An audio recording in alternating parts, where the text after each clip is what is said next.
आज इधर हम लोग इंटीग्रिटी मनी ट्री जो एक विथ एडवाइजरी कंपनी है हमारे पूर्वोत्तर से, उसका एनुअल इवेंट चल रहा है मनी ट्री बोल के, जहाँ पे बॉम्बे से बहुत ही विख्यात स्पीकर सुमेरा अब्दी जो CNBC में थी, राधिका गुप्ता जो शार्क टैंक में और एडेलवेस की CEO है, और साथ ही साथ वर्ल्ड फेमस जानी मानी हस्ती जया किशोरी जी यहाँ आने वाली है। और बहुत सुंदर भाव से वो लोगों को कैसे पैसा मैनेज करना है, कैसे लोगों को ज़िंदगी में आगे बढ़ना है, अपने पैसे से पैसा कैसे बनाना है, उसके बारे में लोगों को बता रहे हैं। और इसी काम को हम लोग इधर आगे बढ़ाते हैं पूर्वोत्तर में, जहाँ पे हम लोगों को हेल्प करते हैं कि आपके कोई भी तरह के इंश्योरेंसेज है, आपके मनी मैनेजमेंट के काम है, वो सारे चीज़ हम लोग यहाँ पे करते हैं। मेरे साथ मेरा सहभागी अंकित भी है। नमस्कार। हमारा मोटो यही है कि हम हेल्थ, वेल्थ और हैप्पीनेस की बात करते हैं, और इसी बारे में हमारा ये इवेंट आज का है। और मैं यही चाहूँगा कि लोग हमारे साथ जुड़े और हम इसी तरह आगे बढ़ते रहें। मैं 57 एज का हूँ, 2 बेटे हैं, एक बेटी है, सबकी शादी हो गई। मुझे और लाइफ में कुछ चाहिए नहीं, क्योंकि 20-22 करोड़ मेरे पास में already insurance, mutual fund, equity, सब चीज़ में बहुत बड़े मील के ओनर है। तुम अगर कुछ मुझे बड़ा दिखा सकोगे तो मैं तुमको मिलूंगा और तुमसे बात करूंगा। तो मैंने सोचा मैं उनके लिए क्या बनाऊं, तो मैंने उनके लिए एक रिपोर्ट बनाई। मैंने बोला, अंकल आने वाले 20 साल में मैं आपको 100 करोड़ रुपए बना के दूंगा। वो अंकल 100 करोड़ के वैल्यू के ऑलरेडी थे, बट वो सब आपके पिताजी, आपके कोई भी बुजुर्ग घर में LIC करते थे, हमेशा कम से कम 20 से 25 साल के लिए LIC करते थे। हम लोग कभी उसको बीच में नहीं तोड़ते थे। कभी वो LIC को नहीं पूछा मोदी जी नहीं आएंगे तो क्या भाव होगा, कोविड आ गया तो क्या भाव होगा, रशिया यूक्रेन आ गया तो क्या भाव होगा, राइट। हम लोग इन्वेस्टेड रहते हैं 20-25 साल। अगर यहाँ पे भी रहेंगे 15% ब्याज से 100 करोड़ रुपया बनेगा। और ये 15% लेने का भी हमारा एक रीजन है। हमने सेंसेक्स की लास्ट 20 साल की डेटा निकाली है, 2008, 2011, 2013, 18, 20, हर बार मार्केट गिरा है, फिर भी मार्केट ने 20 साल में 16.5% रिटर्न दिया है। हम तो 15% की बात कर रहे हैं, राइट।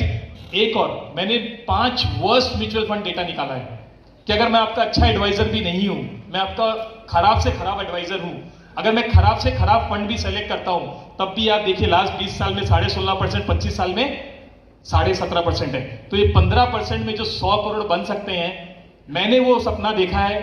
हमने सबसे पहले मेरी जो कंपनी है इंटीग्रिटी, उसमें 6.5 लाख रुपए की SIP चालू की जिस दिन ये प्रोजेक्ट को हमने फाइनल किया, कि हम वही रंग आप पे लगाए जो खुद पे लगा के रखें, राइट। क्योंकि वही ड्रीम हम लोग जी पाएंगे जो हम लोग सब आप लोग के साथ जीना चाहते हैं। और एक रिक्वेस्ट करूंगा, ये जरूरी नहीं है कि हम सबके लिए 100 करोड़ है।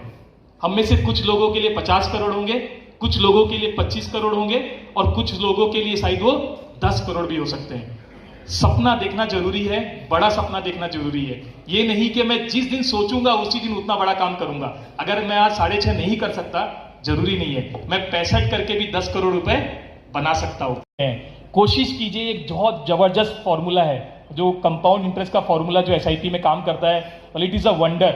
इनफैक्ट एक क्लाइंट है जो महीने की 5 लाख की SIP करना चाहता है, वो 1.25 लाख रुपए हफ्ते का SIP करता है। बोलता है 1.25 लाख रुपए हफ्ते का निकालने के लिए मेरे लिए टेंशन नहीं है, बट 5 लाख अगर मैं एक साथ निकालूंगा तो मेरे लिए तकलीफ हो सकती है। तो वो बहुत बड़ा चीज है जो हम लोग कर सकते हैं। मंथली SIP, मेरे ख्याल से दुनिया में SIP से अच्छा प्रोडक्ट नहीं हो सकता अगर आपने एक्सपीरियंस किया है friends, trust me.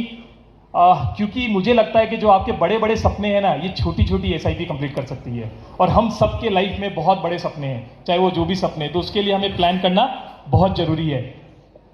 Mutual fund SIP के अलावा जो जनरल इंश्योरेंस का काम करते हैं, मैं थोड़ा डेटा उसमें भी देना चाहूंगा। जो बिजनेस इंश्योरेंसेज है, आप लोग सब कोई माल रखते हैं, स्टॉक रखते हैं, अलग अलग गोडाउन्स रखते हैं, उसकी पॉलिसीज प्लीज जरूर बनाइएगा। हमने बहुत सारे इंसिडेंट्स देखे हैं जहां पे लोगों के फैक्ट्री गोडाउन में कुछ हो जाता है, फिर पूछते हैं अब इंश्योरेंस बन सकती है क्या। बट ये टाइम से बनाना बहुत अच्छा है। और मैं बोलता हूं इंश्योरेंस प्रीमियम का खर्चा एक अच्छा खर्चा है जो कभी जरूरत नहीं पड़नी चाहिए, राइट। ग्रुप इंश्योरेंस, जितने भी आपके लोग काम करते हैं आपके साथ में, आपके स्टाफ, आपके ड्राइवर्स, आपके मेड्स, मेरे घर में मेरे जो ड्राइवर है, मेरा जो मेड है, उन सब की भी मैंने हेल्थ इंश्योरेंस बना के रखी है। क्योंकि मैं घर लेट से जाऊं चलता है, बट मेरा ड्राइवर और मेरा मेड अगर घर पे अगर लेट पहुंचा तो आज के समय पे शायद दिक्कत होगी, राइट। तो उनको हमें अच्छा ट्रीटमेंट दिलाना, टाइम से ट्रीटमेंट दिलाना बहुत जरूरी है। प्रोजेक्ट इंश्योरेंस करते हैं, कॉन्ट्रैक्टर का गवर्नमेंट इंश्योरेंसेज बहुत सारे से करते हैं हम लोग। ट्रांजिट इंश्योरेंस बहुत करते हैं, जो माल यहाँ से जो जाते हैं वो बहुत इंपॉर्टेंट है लोगों को प्रोटेक्ट करना। मन, अभी मैं एक छोटे से एग्जाम्पल के साथ आपको समझा सकती हूँ कि मान लीजिए आप कहीं बाहर रेस्टोरेंट में खाना खाने गए हैं और आपने अपना मनपसंद फूड ऑर्डर किया है, जो मोस्टली अगर हम रेस्टोरेंट में जा रहे हैं तो अच्छा तो होता नहीं है, कुछ अनशन ही होता है। कुछ बहुत चटपटा, बहुत फ्राइड, बहुत ज्यादा मसाला का, बहुत स्पाइसी, इसी तरीके का, या बहुत स्वीट। तो मोस्टली आपके रिएक्शन वो खाना खाने के बाद कैसे होते हैं? कोई बता सकता है मुझे?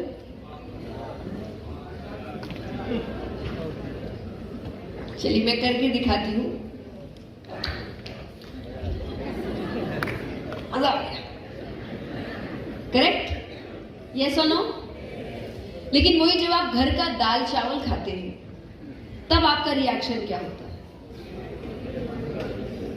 सुकून। तब व्यक्ति इतना हाइप्ड अप नहीं होता कि अरे घर का खाना खा के एकदम मजा आ गया, होठ जल रहे हैं, लेकिन उस वक्त वो एकदम सुकून में होता है। वो होता है सात्विक खाना। जब आप सादा भोजन करते हैं तो आप सुकून में होते हैं। जब आप राजसिक भोजन करते हैं तब आपके अंदर एक तरीके का, पॉजिटिव वे में ही कहिए, पर अग्रेशन होता है। आप बहुत ज्यादा एक्साइटेड होते हैं। जब आप तामसिक भोजन करते हैं तब आप बहुत ज्यादा आलसी होते हैं। अब कई बार हमें लगता है कि काम करने का मन नहीं कर रहा, टाइम है, पर व्यक्ति बहुत आलसी हो गया है। पूरा पूरा दिन वो कब घंटों रील्स देखने में निकाल देता है, उसको पता नहीं चलता। यहाँ कितनों के साथ ऐसा होता है? हाथ उठाना। और मानसिक तौर से स्वस्थ नहीं हो तो शारीरिक दिक्कतें आएंगी। ये दोनों इंटरकनेक्टेड है, तो आपको दोनों का बैलेंस बनाकर चलना पड़ेगा। अब कैसे बैलेंस बनाएं या क्या ऐसा करें कि हम स्वस्थ रहें? स्पिरिचुअलिटी आपको सिखाती है 3 तरीके के गुण होते हैं। पता है किसी को यहां पर? सात्विक, राजसिक, तामसिक। सबसे बेस्ट होता है सात्विक, जो करना थोड़ा मुश्किल है, इसलिए जनरली लोग बीच का अपनाते हैं राजसिक, कि वो ये भी बोल पाए कि हम अच्छे भी हैं पर थोड़े थोड़े बुरे भी हैं, कि अच्छाई भी कर रहे हैं पर थोड़ी बुराइयां भी कर रहे हैं, पाप भी कर रहे हैं। तो बीच का रास्ता मोस्टली यहाँ अधिकतर जो होंगे वो राजसिक लाइफस्टाइल जीते होंगे, कुछ होंगे जो तामसिक लाइफस्टाइल जीते होंगे, पर शायद ही कोई होगा जो सात्विकता में ज्यादा हो, क्योंकि वो टफ है। पर सबसे बेस्ट होता है सात्विक लाइफस्टाइल। अब सात्विकता में क्या है? सबसे पहली चीज आपका खाना। आप क्या खाते हैं वो तय करेगा आप कैसे जीते हैं। One is, आज अगर आप हिंदुस्तान में कोई भी बिजनेस शुरू करना चाहें, there are a lot of young people, market is very big in every segment. Second is this rich India that I talked about. The size of rich India is going to double in the next 6-7 years.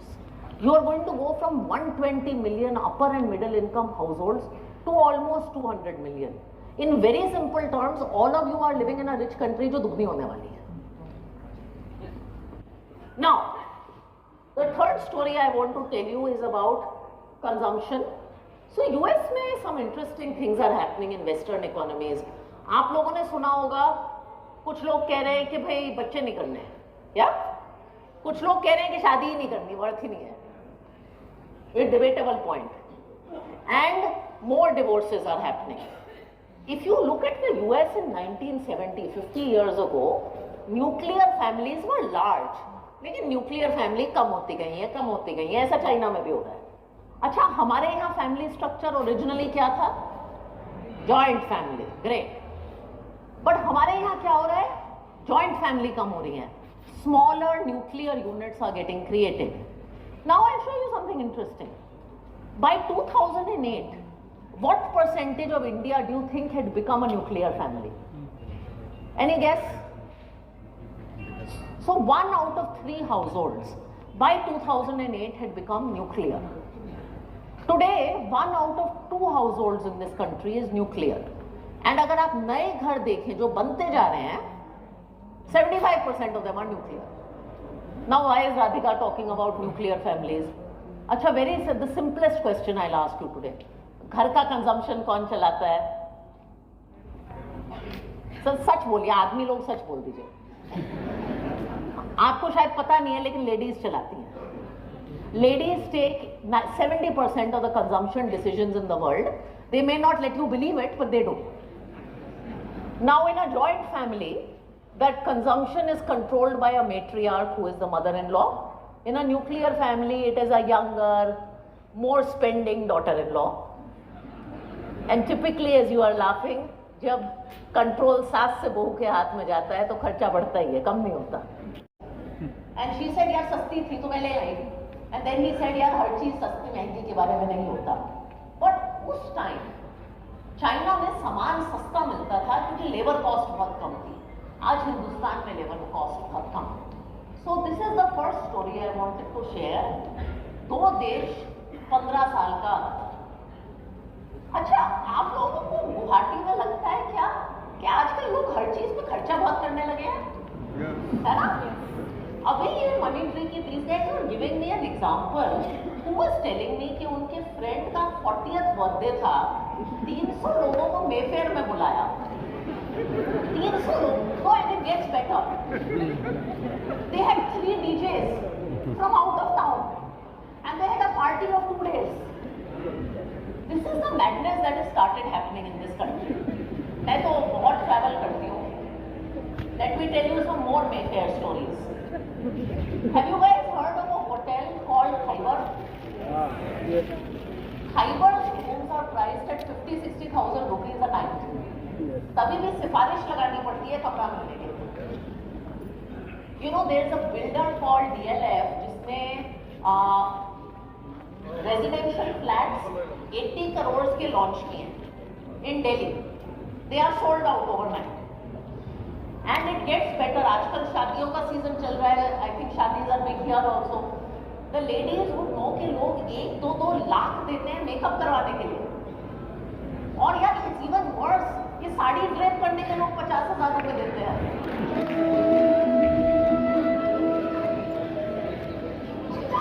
And